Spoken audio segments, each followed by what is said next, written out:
cualquier edificio, deporte que se haya hecho, fue hecho por alguien que tuvo la capacidad de decisión suficiente para tomar la decisión de hacer un edificio en determinado momento. A seguir fortaleciendo el temas portuarios, temas duros, los temas que en general el urbanismo no ve, que lo ven los ingenieros, me parece que es un tema fundamental porque hay una capacidad competitiva y comparativa que la ciudad tiene y que trasciende seguramente el área de la bahía.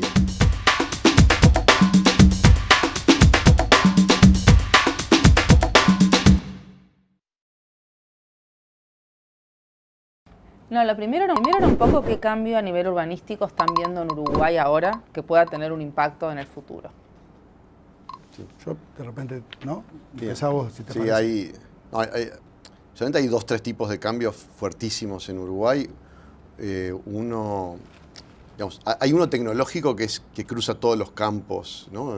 Me parece el campo productivo, el campo del habitar, el campo de la cotidianidad. Que eso también es como una otra ciudad. Eso realmente es el cambio más fuerte, que quizás está tan naturalizado que no visualizamos, pero ahí se abre como la cuestión más de la historia reciente y del futuro más importante y con las implicancias, por tanto, en distintos campos, ¿no? Sí, yo creo en ese tema haría como 3 niveles de análisis. Hay cambios radicales que se vienen dando en la cultura. Y los cambios de la cultura impactan en la ciudad. O sea, los cambios de hábitos, los cambios de rutina, los cambios tecnológicos, esto que está pasando ahora, son cambios culturales que están más allá de Montevideo, de Uruguay o de lo que sea. O sea, cambios esos que te pasan por arriba y que transforman toda una sociedad, que no necesariamente impactó todavía en lo construido, en lo físico, ¿no? Pero ahí hay un nivel de cambios.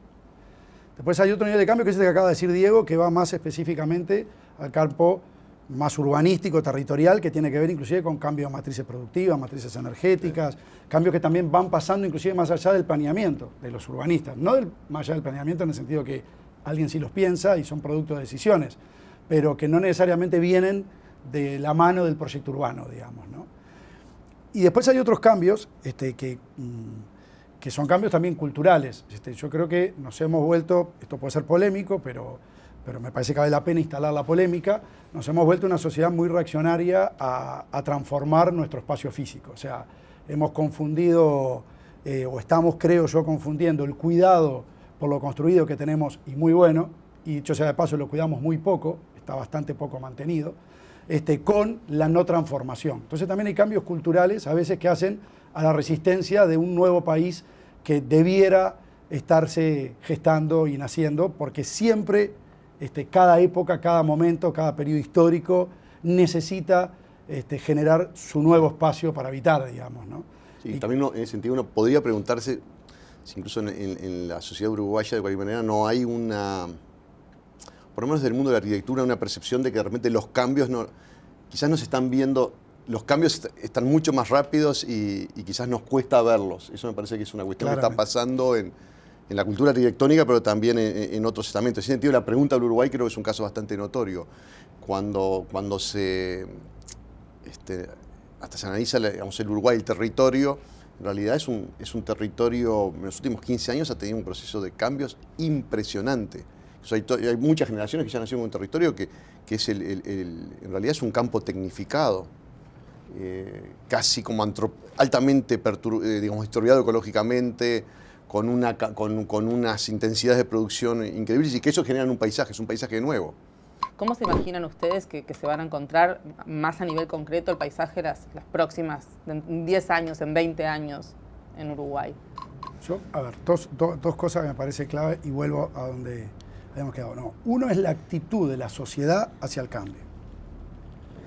Ahora se están cumpliendo los 100 años del país, ¿no? Es un poco lo que motiva también esta conversación. 1918.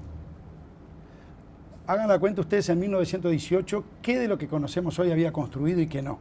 Es súper interesante, sería interesante ver los titulares del país, por ejemplo, respecto a las transformaciones urbanísticas y los nuevos edificios que fueron apareciendo en los siguientes 20 años. Bueno, en 1918, 1938. Si vos ahí entrás a repasar los grandes íconos urbanísticos, por ejemplo de Montevideo, podríamos también verlo en Salto, en Paysandú, en ciudades del interior varias, diferentes escalas, probablemente, te aseguro, que prácticamente ninguno de los grandes referentes urbanos estaba construido. El otro día participé en la presentación de una guía del arquitecto Zurraco, en la cual se recogían algunos artículos periodísticos respecto a cuando se difundía el ganador del concurso del Hospital de Clínicas. Había una actitud positiva y una confianza en la transformación, una confianza en la construcción, una confianza en la arquitectura que claramente hoy no tenemos. O sea, inclusive en el auditorio que había ahí unas 60 personas, muchos arquitectos, urbanistas, gente de la cultura, los invité a hacer el ensayo de imaginarse que ese diario que estábamos viendo ahí, que era una foto que el investigador había puesto como referencia, saliera publicada hoy, en donde se anunciaba la construcción de esa mole, además era una perspectiva hecha en carbonilla por Zurraco, muy linda perspectiva, pero todavía de muy poca definición, donde se anunciaba la construcción de esa mole, que es el Hospital de Clínicas, digo, un edificio de muy grandes proporciones, imagínense, esto anunciado en 1929, 1930, ¿no? 1929, si no me equivoco esto. ¿Cuál sería la reacción de la sociedad hoy? ¿Cuál sería la reacción de la cultura hoy? Uno dudaría inclusive de la prosperidad que hubiera tenido semejante empresa. Entonces, eso es una cosa, digo, que me parece fundamental reflexionar, sobre todo cuando uno mira para atrás y para adelante. Lo otro, quizás nosotros estamos esperando mucho más cambios, estamos en una etapa diferente de la ciudad, en donde tenemos que aprender a habitar lo que tenemos también. ¿Me explico? O sea, no se va a hacer toda de nuevo. No es una época fundacional en el sentido de partir de una tabula rasa y volver a fundar la bahía y volver a fundar el puerto y volver a fundar. Se trata de ver cómo transformás lo existente y proyectás lo futuro también. Entonces, hay un arquitecto que un ensayo hace bastante tiempo, se llama La Ciudad Postmoderna, Gian Domenico Amendola, si no me equivoco, era el nombre, que hablaba justamente de eso. A veces buscamos los cambios en la ciudad mucho más vinculados a la sumatoria de nuevas edificaciones, que efectivamente debe haberlas y debemos promoverlas, insisto, pero quizás, y sin duda, y va lo que decía Diego, la sociedad cambia a un ritmo mucho más fuerte que lo que cambia la matriz edificada, el celular. El poder pagar las cuentas por celular, que antes había sido la revolución de que aparecieran las redes de pago distribuidas por los diferentes barrios, que generó el hecho que la gente no tuviera que venir más al centro a pagar en los diferentes edificios que no solo eran la representación de las empresas públicas, sino que de algún modo era el lugar donde había que ir a hacer los trámites, con lo cual surgía toda una centralidad en torno a esos, etcétera. Esos son pequeñas revoluciones, ni hablar la aparición de los shopping centers, ni hablar la desaparición de las galerías, ni hablar las transformaciones del centro, ni hablar... Son como esas pequeñas revoluciones, que es lo que decía Diego, van pasando por la transformación de la cultura. Sí, de cualquier manera, sí. Digamos, en este escenario, de cualquier manera, lo que se visualizan son, digamos, volviendo a la pregunta, hoy proyectar para 100 años, a 100 años para atrás la distancia parece impresionante. De a 100 años para adelante también, digamos, con la aceleración de los tiempos de la historia parece también difícil. Pero nada más que tomando 20 años son predecibles, digamos, seguramente muchos cambios, digamos, en el momento en el que se concreten algunos cambios, por ejemplo, en la movilidad, cambios hoy experimentales en la movilidad pública, que hoy digamos, se está estudiando, ¿no? El futuro, los futuros autos eléctricos, sí. Los autos independientes. Sí, el dron hecho auto. De hecho, el dron hecho auto, la uberización del dron.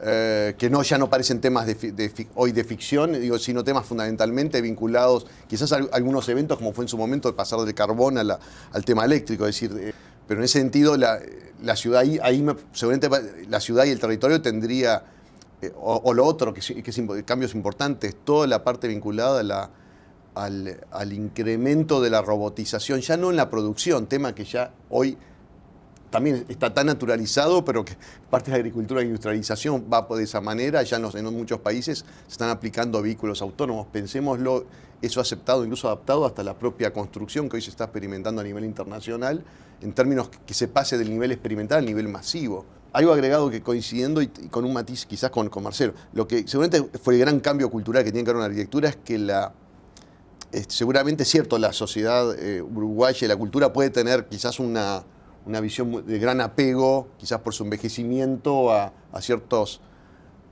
a lo que fueron ciertas como mitos de la cultura.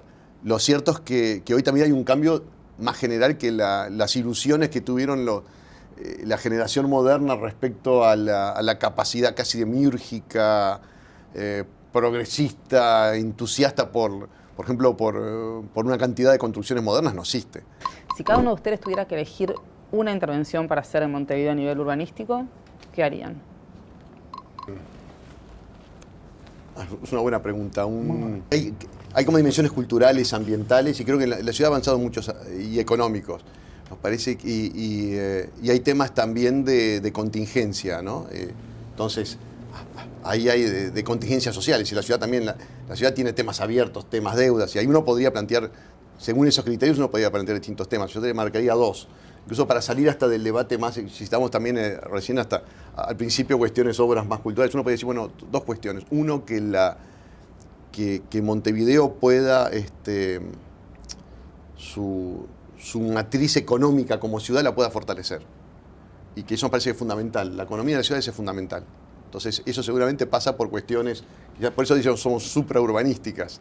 Y ahí seguramente creemos que en temas, seguir fortaleciendo temas portuarios, temas duros, los temas en general el urbanismo no ve, que lo ven los ingenieros, me parece que es un tema fundamental porque hay una capacidad competitiva y comparativa que la ciudad tiene y que trasciende seguramente el área de la bahía. Y dos, temas vinculados a también seguir afirmando cuestiones o realmente saldar en temas de vivienda social, que nos parece que son temas que todavía están abiertos y que esos tienen urgencia, son temas de urgencia. Y ahí nos parece que esos son dos claves como muy importantes. Después, por supuesto, poner la cantidad de obras, incluso muchas se han hecho en estas últimas décadas, han habido obras, a nuestro juicio, muy buenas en equipamientos públicos, en arquitecturas privadas, pero esas dos me parece que son fundamentales. Le da a la competitividad de la ciudad. Sí. Y a la mejora de la calidad de vida de los sectores más vulnerables, que es un tema abierto todavía. Yo creo que, si me decís espacio público, quiero decir lo que...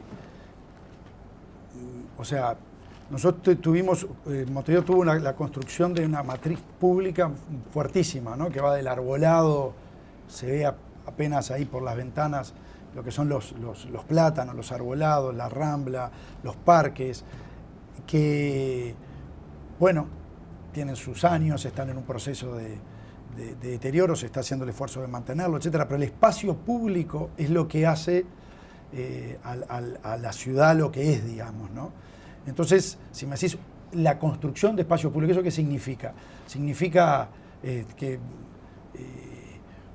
tiene que ver con las circulaciones en la ciudad, con los lugares públicos. La Rambla es el espacio público por excelencia. Uno pensaría en equipamiento de la Rambla, pensaría en equipamiento que de algún modo, o sea, si tú pudieras con una intervención lograr irrigar lo más posible. Si no, claro, comparto lo que dice Diego, del punto de vista comercial de la ciudad, el puerto es fundamental, o sea, no podemos ir peleados con el puerto, es clarísimo. El puerto y logística. Y la logística es fundamental. O sea, competimos con las ciudades del mundo, o sea, nosotros somos una ciudad más y por algo alguien tiene que desembarcar acá, digamos, ¿no? Entonces, desde el punto de vista comercial, logística, etcétera, eso, desde el punto de vista de la vivienda, ni hablar, hay que hacer barrios enteros, de soluciones novedosas, además, tenemos que animarnos, insisto, a pensar otras soluciones de vivienda, otros barrios, otros modos de habitar. ¿Qué es lo que irriga todo? Lo que los nuclea todo, donde nos podemos encontrar, donde pueden pasar cosas singulares. Lo que ves vos cuando vas a una otra ciudad del mundo, de algún modo la recorres por el espacio público, digamos, ¿no? Eso es circulación de automóviles, eso es veredas, eso es arbolado, eso es paseos, eso es mesas en las calles, eso es lugares de encuentro, eso es convivencia, construcción ciudadana, digamos, ¿no?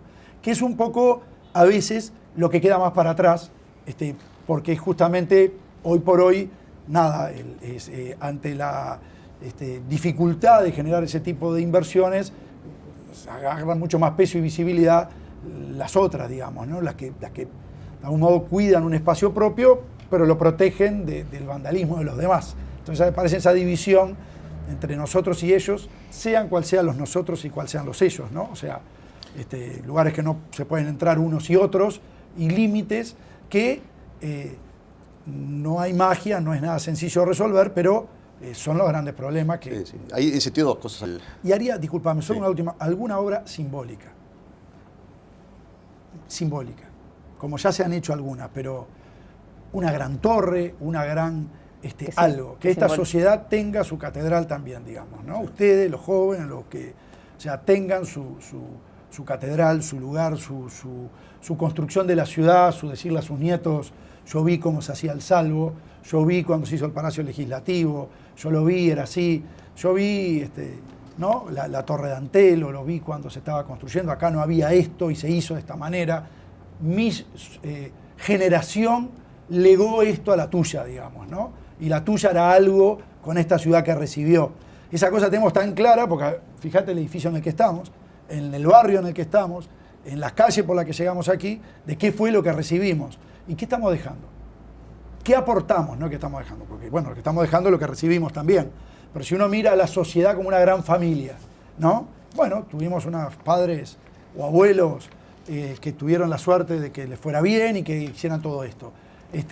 Nosotros, más allá de habitar estos espacios, ¿qué más estamos haciendo? ¿Qué estamos legando?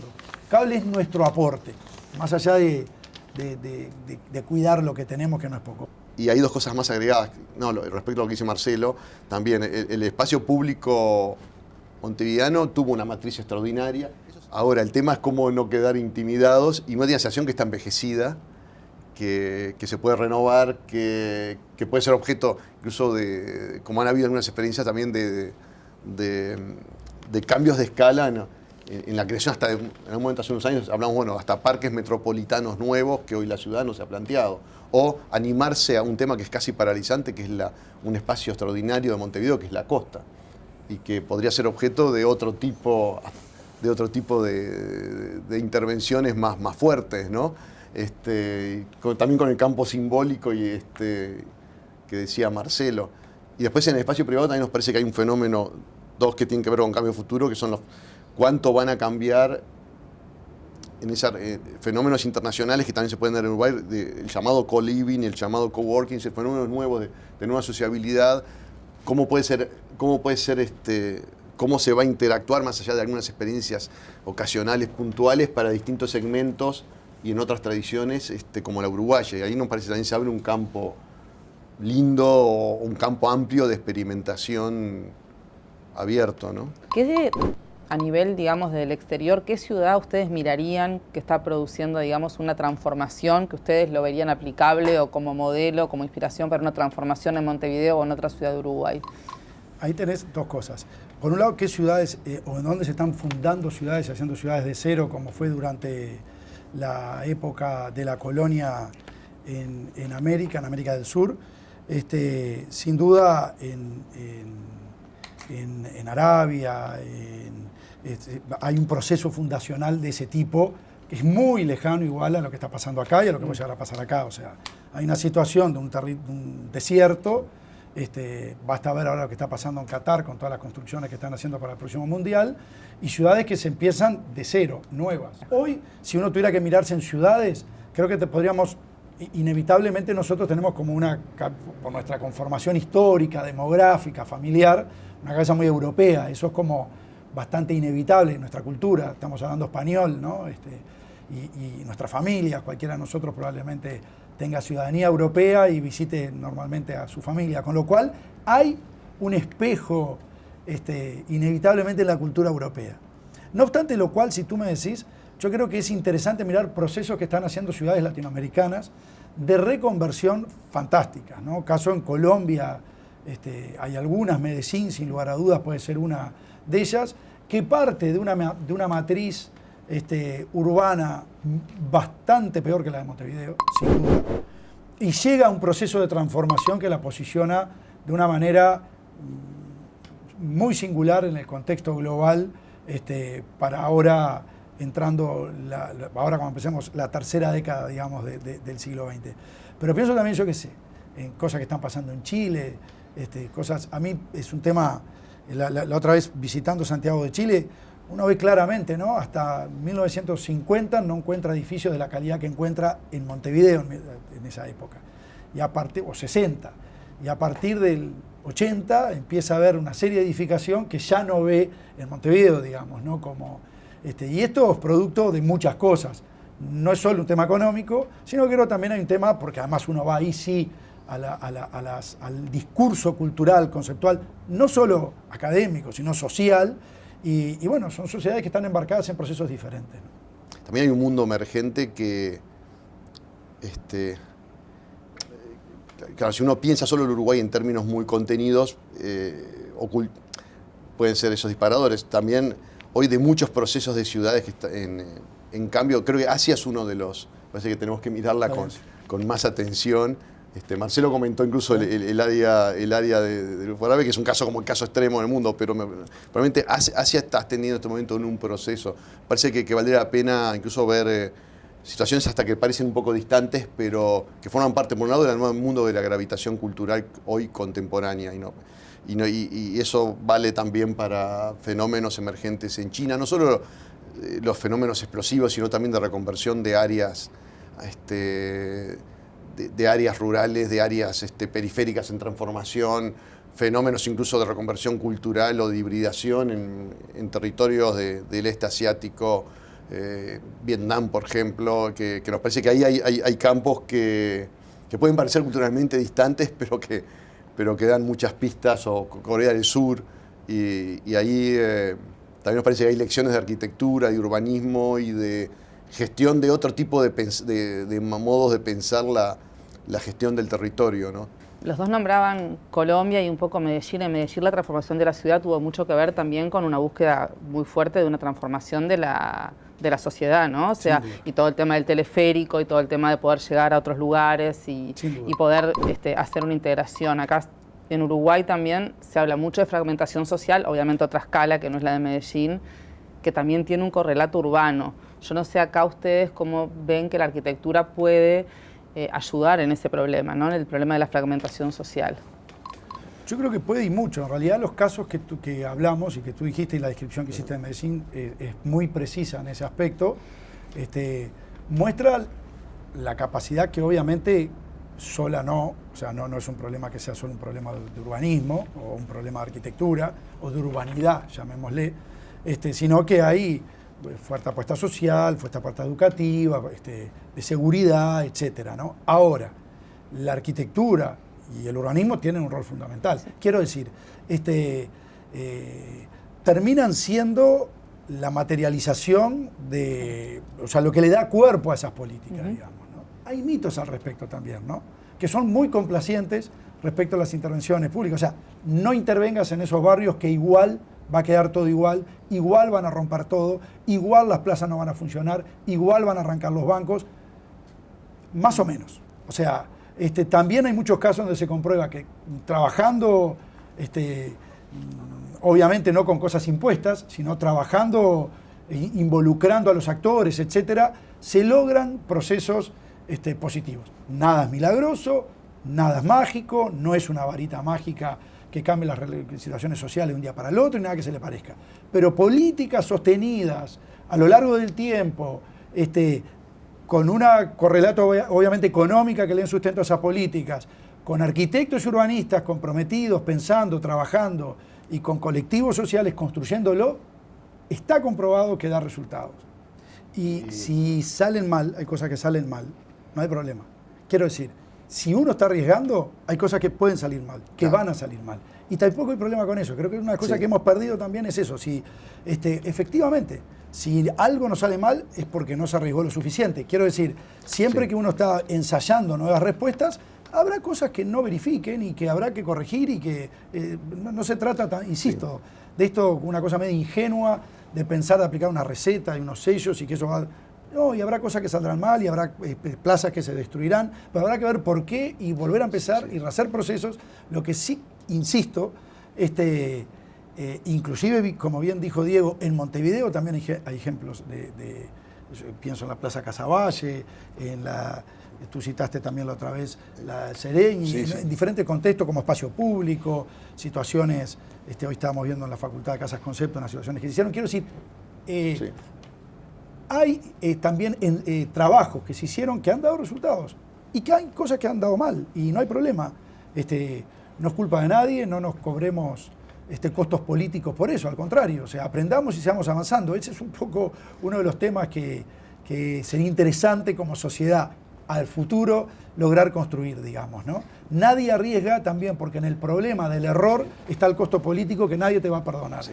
Entonces, No, ese es un problema. sí, Perdón, no, seguimos no. con las preguntas. No, porque- dale. Ahí lo interesante es que, visto de esa manera, claro, el urbanismo, quizás el cambio también epocal es que probablemente ya en el siglo XXI, probablemente el buen urbanismo del siglo XXI no debería estar pensándose como una cuestión finalista, digamos, dibujada, perfecta, controlada, Claro. no se puede. Entonces tiene que ver con la Marcelo, es decir, y ahí es donde empieza también, claro, para el mundo de arquitectos que se trabaja arquitecturas, objetos construidos, implica asumir cómo gestionar el cambio y la capacidad adaptativa y hasta animarse a demoler, animarse a construir, probar, echar para atrás, aceptar equívocos,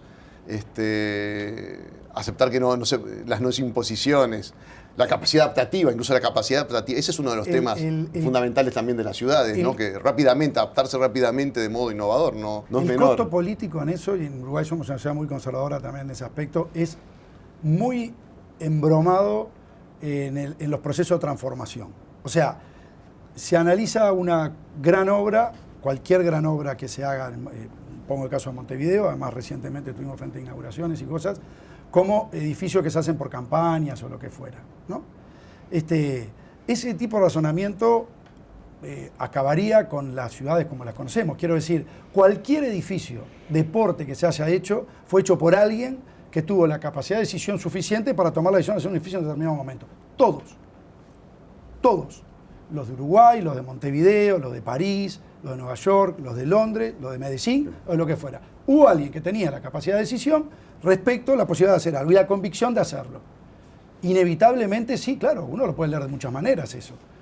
Sí, digo, pero esas son las ciudades. Esas son las ciudades que quien critica después eso va a ir a sacarle fotos a los edificios en otro lado. Digamos, ¿será que somos urbanistas? ¿Será que somos arquitectos? Pero esa es la materia de trabajo. O sea, ¿cuál es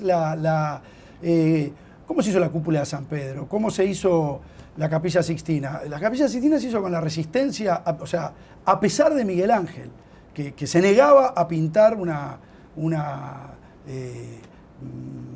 de hacer una pintura de esas características. Y la imposición del Papa de que debía ser pintada. ¿Cómo se hizo la transformación contemporánea de París? ¿Cómo se hicieron las grandes circulaciones de París? ¿Cómo se hizo Montevideo? ¿Cómo se hizo Uruguay? ¿Cómo se hizo el Palacio Legislativo? ¿Cómo se hizo la universidad? ¿Cómo se hizo la Torre de Antel? ¿Cómo se hizo? O sea, ¿cómo se hizo la Rambla Sur? ¿Cómo se hizo? Lógico, si está pensando, y sí, yo también puedo estar acá entonces para sacar un rédito y bueno, sí, hay modo de leer el mundo, pero esos modos de leer el mundo, digo, nos llevan realmente a un cuidado respecto a la acción inmovilizante. Y yo creo que no hay nada peor para los jóvenes, para ustedes, que una ciudad inmovilizada. Lo que realmente es preocupante a veces es cuando las fuerzas se anulan unas a otras y el movimiento se detiene. Y todo queda en cero. Y entonces nadie se anima a mover un dedo porque va a ser rápidamente cuestionado, cercenado, criticado. Es ese punto, culturalmente lo digo, no es bueno. Para la cultura no es bueno. Se acaba la cultura. Bueno, muchísimas gracias a los dos.